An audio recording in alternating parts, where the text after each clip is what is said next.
Padre, en el nombre de Jesús, estamos agradecidos por tu presencia.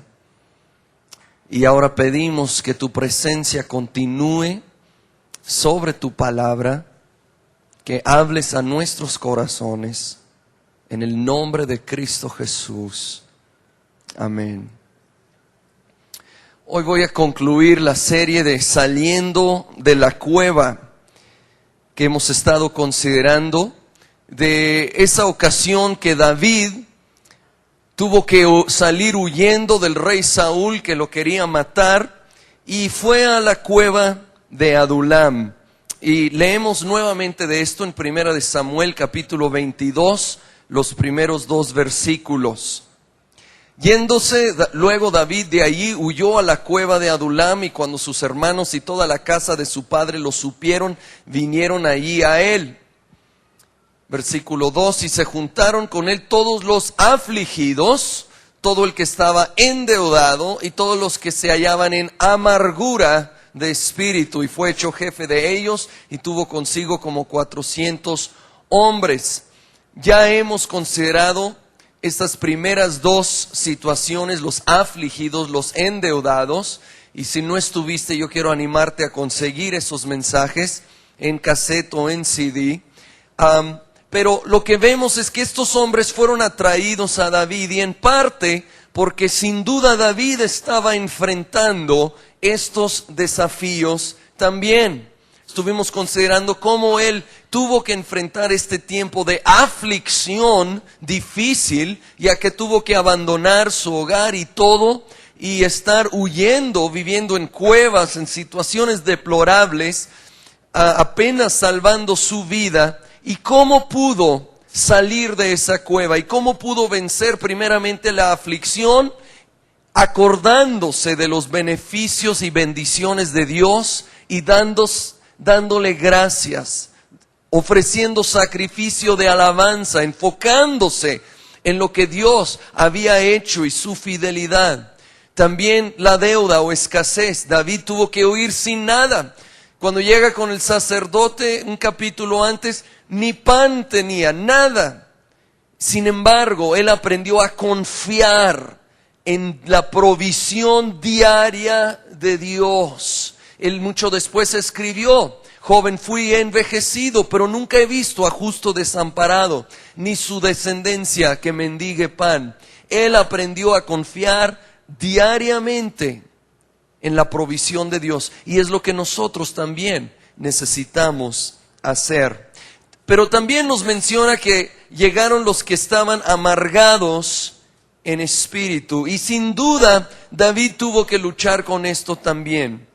Al considerar un poco la vida de David, él de pequeño en la casa de su padre Isaí fue menospreciado.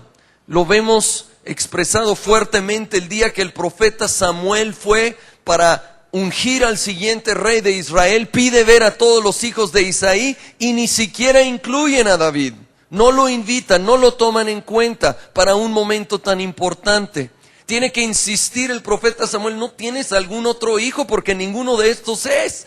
Bueno, sí hay otro allá cuidando las ovejas, y solo así incluyen a David. De esa situación de menosprecio, él pasa a estar en el palacio con el rey Saúl y volverse casi como un hijo adoptivo. De hecho, en varias ocasiones él se refiere a Saúl como mi padre y Saúl a él como mi hijo. Y allí en esta situación donde ya había hallado tal vez algo de lo que necesitaba, algo que le había faltado en casa, se torna en algo terrible. Saúl se vuelve su enemigo y lo empieza a perseguir. Obviamente, David tuvo que aprender cómo tratar con la amargura, con el rencor. Todo el mundo trata con esto. Eso llevó a Pedro en una ocasión a preguntarle a Jesús directamente. Esto lo hallamos en Mateo 18, el versículo 21. Entonces se le acercó Pedro y le dijo: Señor, ¿cuántas veces perdonaré a mi hermano que peque contra mí? ¿Hasta 7? Pedro se sentía muy generoso ese día, ¿verdad? Gracias. Hasta 7 veces estoy dispuesto a perdonar. ¿Cuánto tengo que hacerlo? Pero Jesús le tenía una sorpresa y de hecho dedica todo lo que queda, todo lo que viene registrado en el capítulo 18 de ahí en adelante para responder su pregunta. Primero, en el versículo 22 dice, Jesús le dijo, no te digo hasta 7, sino aún hasta 70 veces 7. Y como se ha observado, obviamente, Jesús no se refería simplemente al número literal, 70 por 7, 490, que tú vas a ir contando, y cuando ya lo perdoné 490 veces, ahora sí le puedo guardar rencor y desearle lo peor. Obviamente no era lo que Jesús estaba enseñando. De hecho, el número 7 en la Biblia nos habla de lo terminado, lo completo, lo perfeccionado. Y Jesús está diciendo, esto no solo va a ser 7, va a ser 70 veces 7. Va a ser muchas veces un proceso largo. Pero cada vez que nosotros decidimos, porque es una decisión, perdonar, estamos avanzando un paso más en el proceso de sanidad total de esa herida. Estamos permitiendo al Espíritu Santo obrar esa sanidad cada vez que yo decido perdonar en vez de guardar ese rencor. De hecho, otra manera de decir rencor es resentimiento. Y si observas la palabra, ¿qué es estar resentido? Es volver a sentir, resentir. Una persona resentida continúa sintiendo la ofensa vez tras vez después de que ya haya pasado. Y muchas veces somos controlados por nuestros sentimientos, pero no debe de ser así en la vida de nosotros como hijos de Dios. Tenemos que tomar la decisión, no llevarnos por los sentimientos, sino obedecer la palabra y perdonar. Después de esa pequeña declaración, Jesús cuenta toda una parábola para desarrollar más el punto del perdón. Así que volvemos ahí a Mateo 18, al versículo 23. Y leemos, por lo cual el reino de los cielos es semejante a un rey que quiso hacer cuentas con sus siervos. Y comenzando a hacer cuentas le fue presentado uno que le debía 10,000 talentos. 10,000 talentos era el equivalente de varios millones y millones de dólares.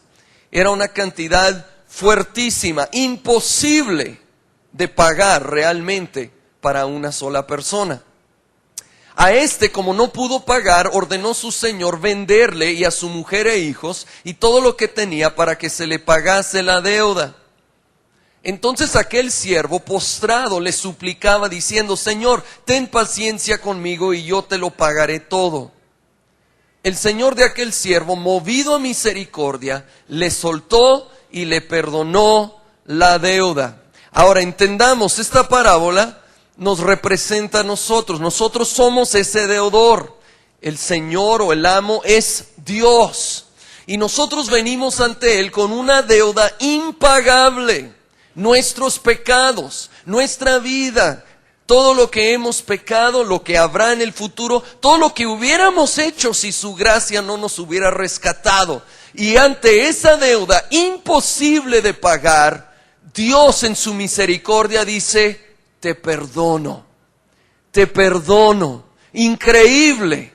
Ahora, ¿cómo vamos a reaccionar?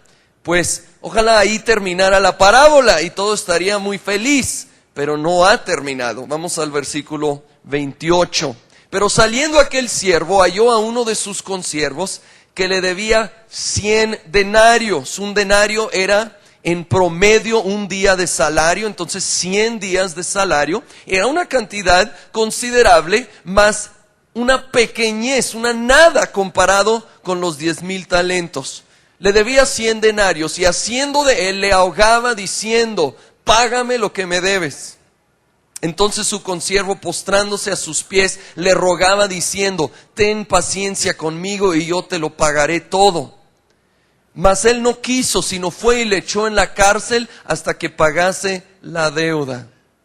Viendo sus consiervos lo que pasaba, se entristecieron mucho y fueron y refirieron a su señor todo lo que había pasado. Entonces, llamándole su señor, le dijo: siervo malvado, toda aquella deuda te perdoné porque me rogaste. ¿No debías tú también tener misericordia de tu consiervo, como yo tuve misericordia de ti? Tristemente, muchas veces caemos en este mismo error. Hemos sido perdonados de esta deuda impagable y luego alguien nos ofende, nos lastima y nosotros no queremos perdonarles. Cuando lo que nos hicieron, aunque sea algo serio, obviamente no se compara con la magnitud de todo lo que nosotros hemos sido perdonados. Pero la tendencia humana es guardar ese rencor. Pues ¿qué les sucedió a raíz de esto? Versículo 34 termina la parábola. Entonces su señor, enojado, le entregó a los verdugos hasta que pagase todo lo que le debía. Así también mi Padre Celestial hará con vosotros, si no perdonáis de todo corazón cada uno a su hermano sus ofensas. Lo entregó a los verdugos, lo mandó a la cárcel a ser torturado. E increíblemente, y yo sé que es fuerte, pero Jesús lo dijo: así hará nuestro Padre Celestial con nosotros si no perdonamos. Ahora, ¿qué puede significar para nosotros ser entregado a los verdugos? Quiero leer un pasaje de Efesios capítulo 4, que creo que nos va a ayudar a entenderlo un poco mejor. Efesios 4, 26 y 27. Aunque viene en dos versículos, es un solo enunciado. Acuérdense, cuando se escribió la Biblia, no se ponían los capítulos y los versículos, los números. Eso se puso después para ayudarnos a encontrar distintos pasajes. Pero esto es un escrito, y esto en sí, lo que vamos a leer, es un solo enunciado. Dice airaos o enójate. A veces es correcto enojarte, pero dice: no pequéis, no se ponga el sol sobre vuestro enojo, ni deis lugar al diablo. No se ponga el sol sobre vuestro enojo, no retengas el enojo para que se convierta en un rencor, en una amargura, porque esto le da lugar al diablo, a los verdugos, los espíritus malignos que luego tienen acceso legal, espiritualmente hablando, a nuestra vida y vienen a oprimir.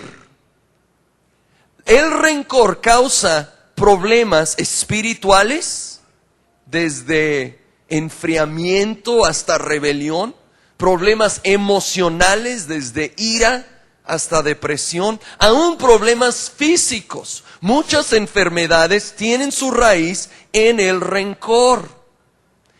No es la única causa, pero muchas veces úlceras, artritis, tienen sus raíces en ello. De nuevo, no es la única causa, pero muchos médicos reconocen, de hecho, he visto que hay estudios donde dicen que la mayoría de enfermedades serias tienen raíces emocionales, no solamente físicas. Y lo principal de este problema emocional es el rencor, la amargura. Entonces vienen los verdugos, no porque Dios quiere, sino porque le abrimos la puerta, le damos lugar y empieza a oprimir o torturar a la persona. Fíjense lo que dice 2 de Corintios 2, versículo 10 y 11. El apóstol Pablo, escribiendo a Corinto, dice: al que vosotros perdonáis, yo también, porque también yo lo que he perdonado, si algo he perdonado por vosotros, lo he hecho en presencia de Cristo. ¿Para qué? para que Satanás no gane ventaja alguna sobre nosotros, pues no ignoramos sus maquinaciones. Pablo está hablando de un caso específico, no da detalles, pero dice perdónenlo y yo lo perdono para que Satanás no gane ventaja. Si nosotros no perdonamos, le damos ventaja al enemigo en nuestra vida. Dice, no ignoramos sus maquinaciones. La versión internacional lo llama artimañas. El enemigo tiene una estrategia, maquinaciones para tratar de derrotarnos, desanimarnos, enfriarnos, robarnos. Y una arma principal es el rencor. No permitas que él gane ventaja en tu vida. Con tristeza me acuerdo de una pareja de la congregación en el liderazgo, muy activos, siendo usados por Dios, con un futuro, creo yo, firmemente en el ministerio, pero un día sufrieron un pequeño, y de veras era pequeño, conflicto con otro líder. Se trató el caso y a ellos no les gustó cómo se trató. Sintieron que se les hizo una injusticia. Esto era sobre una pequeñez. Pero esa pequeñez sembró una semilla de amargura.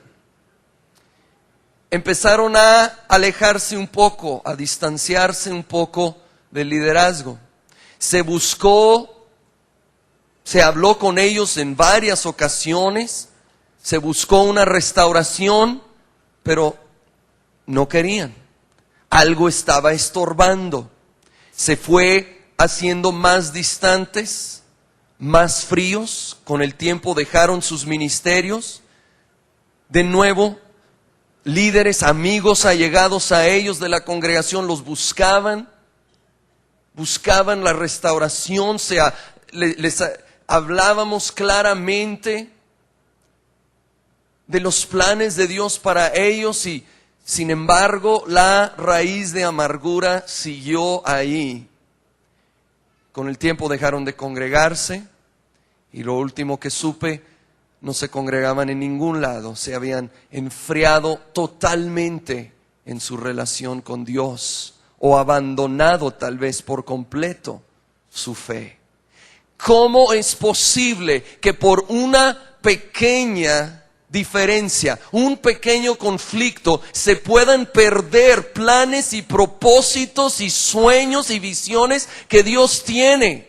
Pues ¿sabes qué? Sucede, no le des lugar al diablo, no le des ventaja, porque así como Dios tiene un plan maravilloso para tu vida, el diablo tiene un plan para tu vida también. Él tiene una estrategia, tiene maquinaciones para desviarte, para que no puedas cumplir con ello. Y de nuevo, repito, una de sus armas principales es el rencor. No permites que suceda en tu vida. El rencor nos estanca espiritualmente. Y Jesús enfatizó muchas veces el perdonar, sobre todo en lo que una enseñanza extensa que él dio, que conocemos como el Sermón del Monte, que es Mateo 5, 6 y 7. Y quisiera ver algunos comentarios que nuestro Señor Jesús hizo durante esta enseñanza tan importante. Primero, en Mateo 5, empezando con el versículo 21.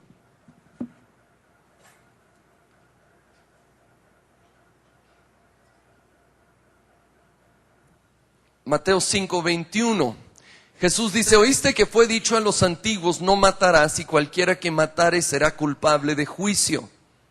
Pero yo os digo que cualquiera que se enoje contra su hermano será culpable de juicio, y cualquiera que diga necio a su hermano será culpable ante el concilio, y cualquiera que le diga fatuo o insensato quedará expuesto al infierno de fuego.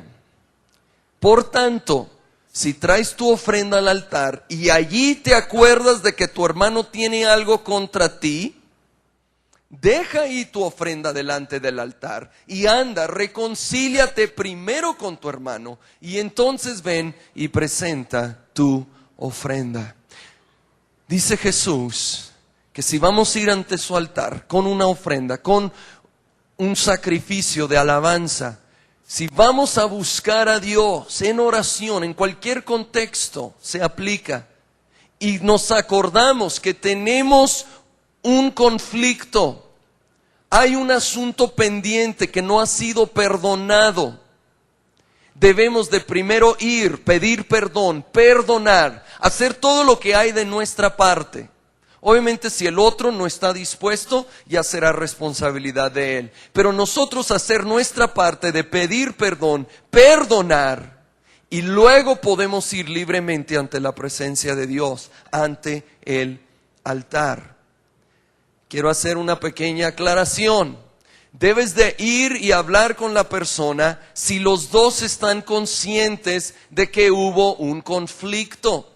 Lo digo por experiencia propia, sí, en más de una ocasión, alguno de esos hermanitos muy especiales se ha acercado a decir, ¿sabes qué? Pues te quiero pedir perdón porque siempre me has caído mal y porque siempre te he criticado y te he odiado y cosas así, ¿verdad? Y dices, bueno, pues ya que me perdonaste, ahora deja ver si yo te perdono a ti. Digo, cuando solo es un asunto interno tuyo, arréglalo entre tú y Dios. Pero si el otro sabe que ha habido este pleito, este conflicto, eso es cuando sí, obviamente, necesitas buscar, hablar con la persona, pedir perdón, humillarte y también perdonar. Más adelante en el capítulo 5, versículo 44, Jesús sigue enseñando, dice, pero yo os digo, amad a vuestros enemigos, bendecid a los que os maldicen,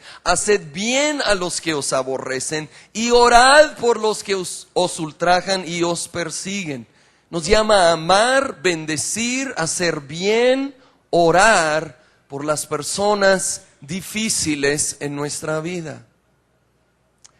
Orar por ellos. ¿Sabes qué? Si nosotros desarrollamos el hábito de orar por ellos y declarar bendición en su vida. Claro, ¿verdad? No ores que caiga fuego del cielo sobre ellos, y no precisamente el fuego del Espíritu, ¿verdad? Si oramos bendiciéndolos, como dice, estamos obedeciendo a Dios y Dios va a usar eso para empezar a traer cambio en nuestro corazón hacia esa persona. Más adelante el Señor enseñó el patrón de oración que conocemos como el Padre Nuestro, ya ahora en el capítulo 6. Y como a la mitad, en el versículo 12, menciona esta frase ya muy conocida para nosotros. Perdónanos nuestras deudas, como también nosotros perdonamos a nuestros deudores. Pedimos perdón a la medida que nosotros perdonamos. Y concluye la oración, no nos metas en tentación, mas líbranos del mal, porque tuyo es el reino y el poder y la gloria por todos los siglos. Amén. Y luego inmediatamente Jesús dice, porque si perdonáis a los hombres sus ofensas, os perdonará también a vosotros vuestro Padre Celestial. Mas si no perdonáis a los hombres sus ofensas, tampoco vuestro Padre os perdonará vuestras ofensas. Si tú pensabas, bueno, Dios siempre me va a perdonar, aunque yo no voy a perdonar. Aunque sea tu suegra, hombre, necesitas perdonar. Y si tú piensas que el perdón de Dios es automático, creo que necesitas volver a leer lo que dijo Jesús. Él dice que si nosotros no perdonamos, el Padre no nos va a perdonar. Que quede claro, esto es ya para cristianos. No se refiere al que no conoce a Jesús y pide perdón por sus pecados y se entrega al Señor. Obviamente recibe perdón y es salvo. Esto no tiene nada que ver con la salvación o perder la salvación. Esto tiene que ver con nuestro caminar en Cristo y cómo afecta nuestra vida espiritual cuando nosotros no perdonamos. Imagínate no estar siendo perdonado. Obviamente va a haber terribles consecuencias en nuestra vida, primero espiritual, pero también emocional y aún físicamente. Necesitamos perdonar. Luego en el capítulo 7, Jesús lo lleva a otro nivel. Mateo 7, 1 y 2. No juzguéis para que no seáis juzgados, porque con el juicio con que juzgáis seréis juzgados, y con la medida con que medís os será medido. Aquí dice que cuando no perdonamos, sino juzgamos, estamos juzgando a alguien por lo que hizo, por cómo es, que la ley de sembrar y cosechar se aplica aquí, y vamos a cosechar ese tipo y medida de juicio. Habla de las dos cosas, con el mismo juicio y con la misma medida. ¿Qué es esto de cosechar el mismo tipo de juicio o en el mismo aspecto o área? Les voy a dar un par de ejemplos. Si tú juzgas a alguien porque Dios lo prospera y le está yendo muy bien en su negocio, y ahí entra esa vocecita de envidia, ¿verdad? Y híjole, pues sí, ¿por qué si ni anda tan bien como yo? ¿Y por qué le va bien? Y a mí se me hace que, bueno, yo no sé ni qué. Empezamos a pensar y empezamos a juzgar a esa persona por una prosperidad de Dios. ¿Dónde creen que vamos a cosechar juicio? Lo más seguro es que va a ser en nuestras finanzas. Peor nos va a ir. Y el problema es que este se vuelve un ciclo. Peor nos va y más duro juzgamos. Más duro juzgamos y peor nos va. Necesitamos romper el ciclo de siembra y cosecha en lo negativo y empezar a sembrar perdón, amor y bendición para que empecemos a cosechar ello. Tal vez juzgas a un líder porque tú quieres promoción, tú quieres estar más activo, quieres que te tomen en cuenta y sientes que no lo hacen y empiezas a juzgar. Muy probablemente ese juicio, la manera que va a venir sobre ti nuevamente, es que menos caso te van a hacer. Dios casi los va a cegar a ti y al potencial que hay en ti, y te quedas estancado. Y si tú caes en la trampa del enemigo, vas a juzgar más duro y vas a cosechar peor. Es hora de romper este ciclo, mis hermanos. Es hora de perdonar y bendecir y empezar a cosechar perdón y bendición en nuestras vidas. Fíjense cómo lo dijo Jesús en Lucas capítulo 6, versículo 37. No juzguéis y no seréis juzgados, no condenéis y no seréis condenados, perdonad y seréis perdonados, dad y se os dará, medida buena, apretada, remecida y rebosando, darán en vuestro regazo, porque con la misma medida con que medís, os volverán a medir. Este versículo tan conocido que muchas veces se aplica a la ofrenda, y es correcto porque es un principio que Dios estableció que se aplica a casi todas las áreas de la vida. Sin embargo, el contexto inmediato en lo cual lo habló Jesús era en cuanto al juicio o el perdón. Dice, si juzgas o condenas, eso vas a recibir, o si perdonas, vas a recibir perdón, y lo vas a recibir multiplicado en tu vida. Si tú estás juzgando, entonces va a venir juicio sobre tu vida en esa medida buena, apretada, remecida, rebosando. No, ahí sí no quiero declarar ese versículo, ¿verdad? Con esa aplicación. Pues hay que cambiar lo que estamos sembrando. Entonces, empezar a sembrar perdón. Tal vez oíste del hombre que se quejaba de su esposa. Dice, cada vez que se enoja se pone histórica. Y el otro dice, no, tú quieres decir histérica. Dice, no, histórica. Se acuerda de cada falla que he cometido en la historia. Si tienes esa tendencia, es tiempo romper. Yo quiero mencionar 3 pasos para poder caminar en perdón. ¿Cómo podemos vencer el rencor y caminar en perdón. Número 1, acuérdate del precio de tu perdón. Acuérdate del precio de tu perdón. De eso se trata la parábola de los deudores. Este hombre como que perdió de vista el increíble perdón que había recibido y por eso no quiso perdonar al otro. Acordémonos de nuestro perdón. Mira, no es un perdón fácil que Dios pudo nomás decir, está bien, te perdono. Como Él es justo y no puede ignorar la maldad, Él tuvo que castigar nuestra maldad.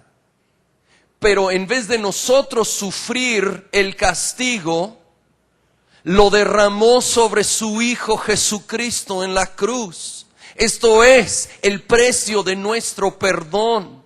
Y cuando nos acordamos de ello y lo contemplamos, ¿sabes qué? Nos va a ayudar mucho a poder perdonar al otro, reconociendo el precio de nuestro perdón. En Colosenses 2, versículo 13 y 14, nos hablan de ello. Dice, a vosotros estando muertos en pecado, así estábamos, y en la incircuncisión de vuestra carne, os dio vida juntamente con Él, perdonándoos todos los pecados, anulando el acta de los decretos. La versión internacional dice, anulando la deuda. ¿Por qué? ¿Por qué se dice así? Porque en aquellos tiempos, cuando alguien tenía una deuda en el sentido de un crimen pendiente, lo ponían por escrito, era el decreto. Y a veces cuando crucificaban a alguien, ponían ahí el decreto, avisando por qué estaba siendo crucificado, qué mal había hecho. Con eso en mente vamos a leer nuevamente este versículo 14. Anulando el acta de los decretos que había contra nosotros, que nos era contraria, tomando esa lista de nuestras deudas, de nuestros pecados, de todo lo que nosotros deberíamos de pagar, quitándola de en medio y clavándola en la cruz. Y fue clavada en la cruz con nuestro Señor, llevando nuestra deuda, llevando nuestra culpa, y por eso, dele gloria a Él.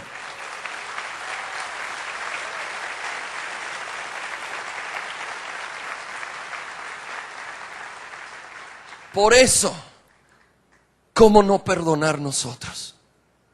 Cuando recordamos el precio de nuestro perdón. Número 2, ya que hemos recapacitado el precio de nuestro perdón, ya no más es cuestión de regalar de eso mismo que Dios nos ha dado a nosotros. Número 2 es dé el regalo de perdón continuamente. Dé el regalo de perdón continuamente. ¿Por qué continuamente? Porque si se vuelve nuestro estilo de vida, ya no se nos va a ir acumulando y hacer una crisis. Si nuestro estilo de vida es cada vez que yo siento una ofensa, una molestia, yo inmediatamente perdono, entonces de nuevo, no va a ser esta crisis que luego requiere sanidad emocional y hasta liberación y quién sabe qué tanto. ¿Por qué? Porque diariamente lo estamos rindiendo a los pies de Jesús, perdonando como un estilo de vida. Algunos piensan, no, nomás dale tiempo y ya te vas a olvidar. Si has perdonado, hasta cierto punto es cierto, el tiempo puede ser sanador. Pero si no has perdonado, la cosa no mejora, la cosa va empeorando. Hace unos años en el estado de Oklahoma, un ex empleado del correo entró un día, sacó una pistola y empezó a disparar en la oficina, matando a 5 personas, aparentemente sin provocación o razón alguna.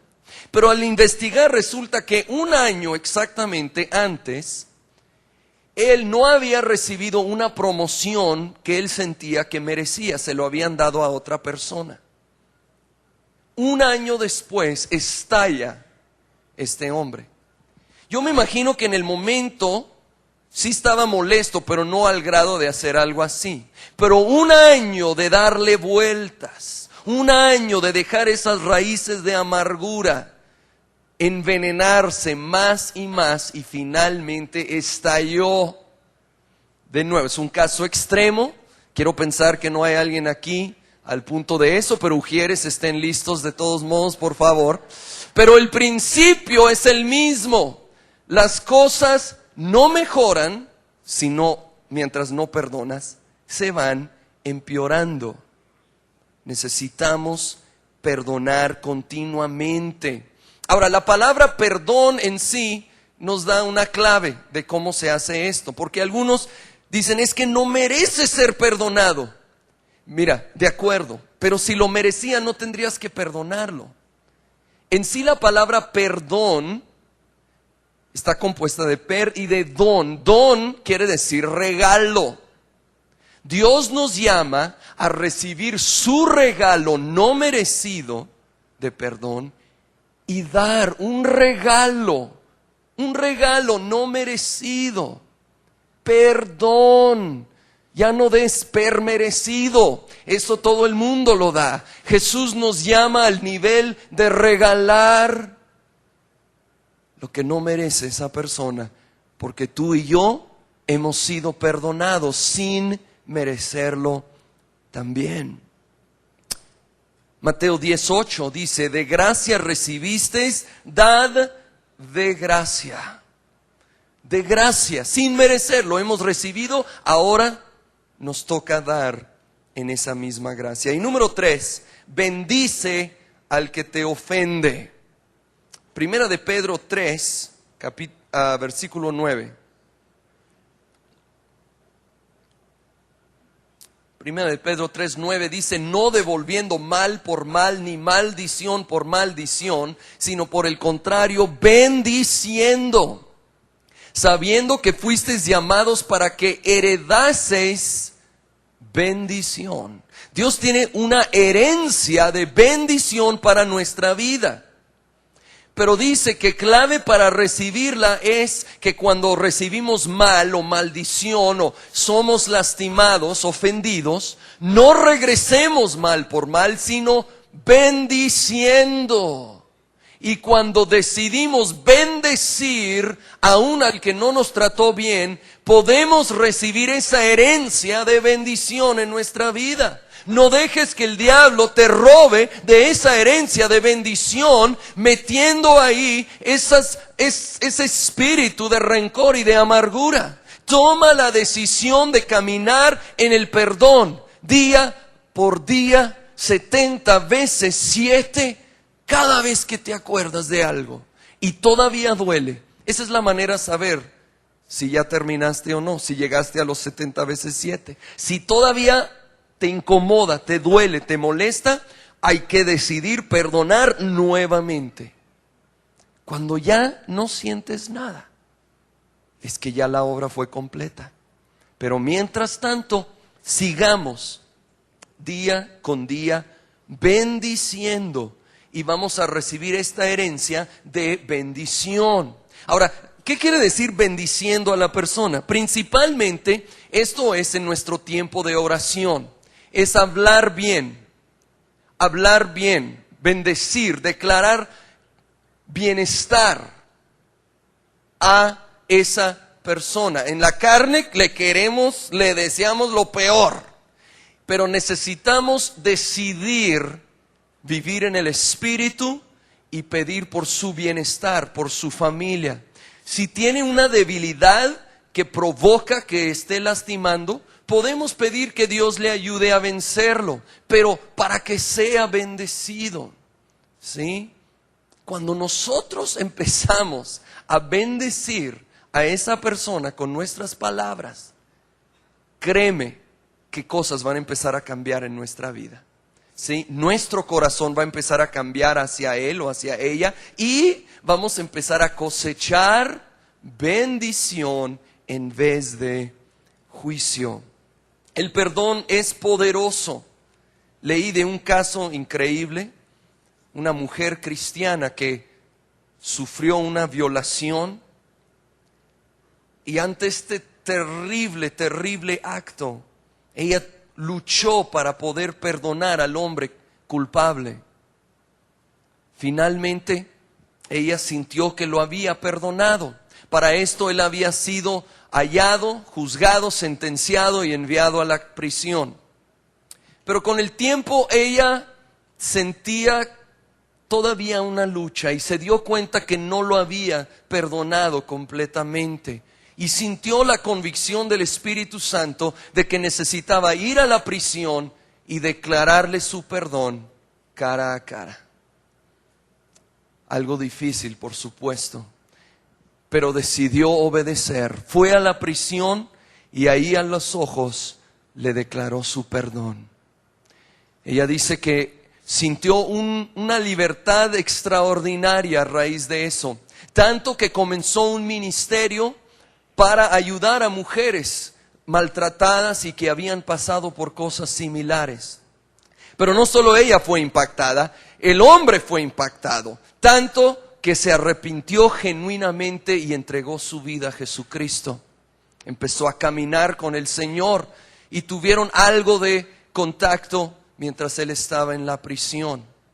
Terminó su sentencia, salió de la prisión, nuevamente el Espíritu Santo habló a esta mujer. Le dijo que lo invitara a él a ser parte del equipo ministerial que ella tenía. Y lo hizo, y dice que se multiplicó el impacto de ese ministerio. Esto es el poder del perdón que cada uno tenemos por haber sido perdonados por el Señor Jesucristo.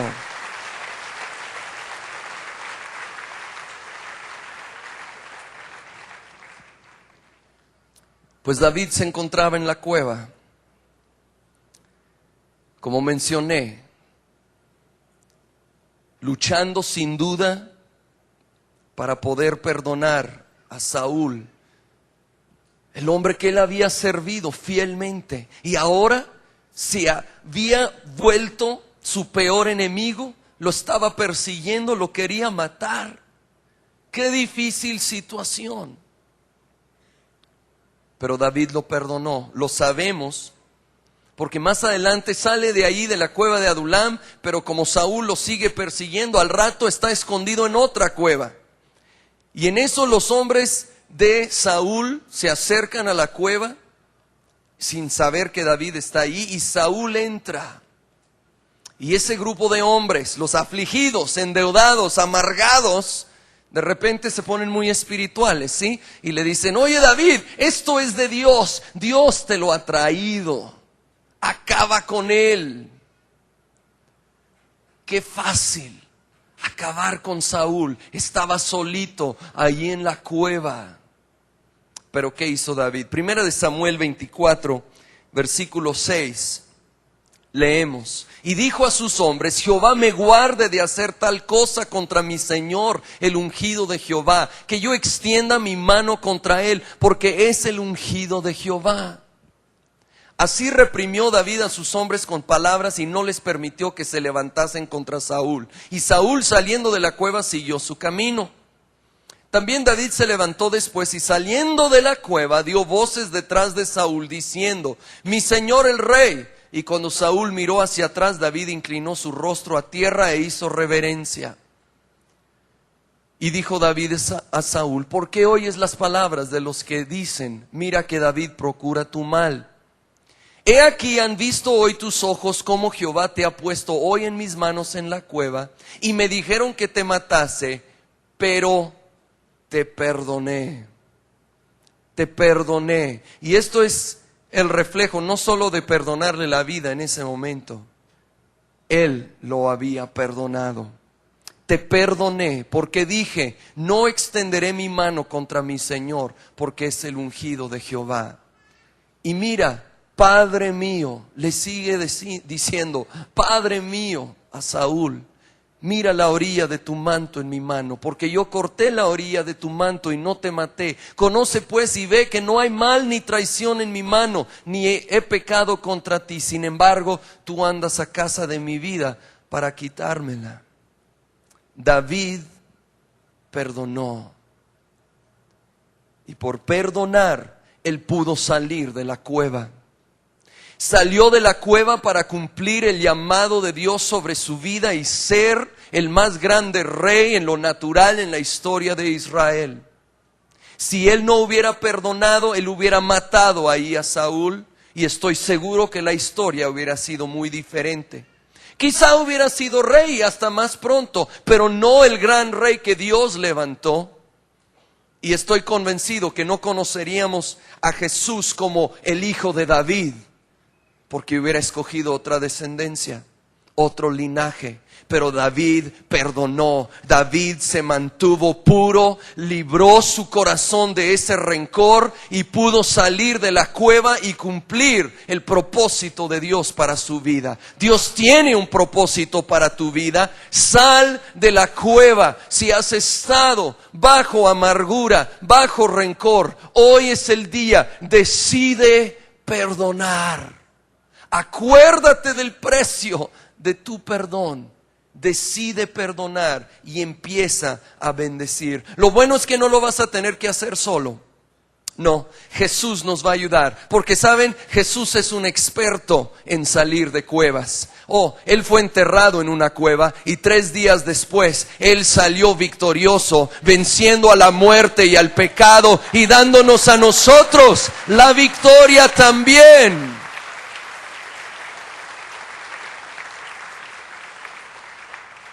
Romanos 8:11, con esto terminamos.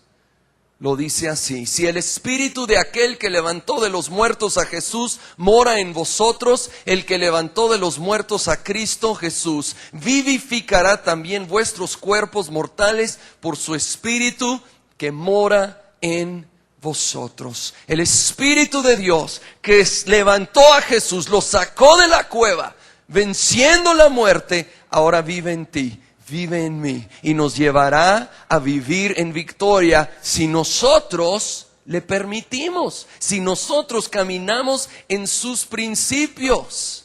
Él podrá obrar maravillas en nuestra vida para poder cumplir todos los propósitos que Él tiene. Yo voy a pedir a todos que cierren sus ojos, por favor. Yo quiero hacer una invitación en este momento.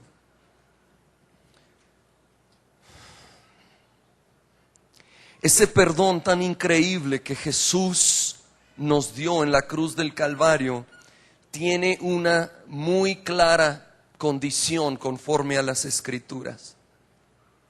Es para aquellos que le entregan su vida a Jesucristo. Si tú no rindes tu vida a Jesús, entonces tu deuda, tu pecado, sigue sobre tu vida y tú tendrás que pagar por tus pecados. Pero no tienes que hacerlo. Jesús pagó el precio y está esperando que tú le entregues a Él tu vida. Que lo hagas a Él, el Señor de tu vida, el que gobierna tu vida. Y si tú decides hacerlo a Él, el Señor de tu vida, y ser un seguidor de Él, Él te lavará, quitará toda deuda, todo pecado, todo pendiente, toda culpa. Y ahora sí podrás empezar a vivir en la bendición y propósito que Él tiene para ti. Si en este día tú reconoces que estás alejado de Dios y que necesitas su perdón y deseas hacer un compromiso, no con vino nuevo, no, pero con Jesucristo, de seguirle a Él, yo quisiera orar contigo.